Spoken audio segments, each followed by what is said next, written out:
Mengawali informasi pertama pemirsa, menjelang Hari Raya Natal dan Tahun Baru 2024, pemerintah Kota Palembang melakukan sidak dan monitoring harga serta ketersediaan bahan pangan.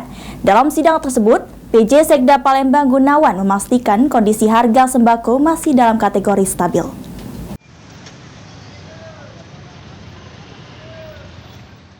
Mendekati Hari Raya Natal dan Tahun Baru 2024, pemerintah Kota Palembang melakukan sidak dalam rangka pemantauan harga dan ketersediaan bahan pokok. Sidak dipimpin langsung penjabat Sekretaris Daerah Kota Palembang Gunawan beserta dinas terkait. Dalam sidak serta monitoring harga bahan pangan berlangsung di Pasar KM5 Palembang, PJ Sekda Palembang Gunawan mengatakan harga cabai, gula, dan daging sapi terbilang stabil. Terpantau harga cabai burung di kisaran Rp75.000 per kilogram. Harga gula pasir dipatok Rp16.000 dan harga daging dibanderol Rp140.000 per kilogram. Sidak di Pasar Palembang ini adakah kenaikan harga Pak di sini?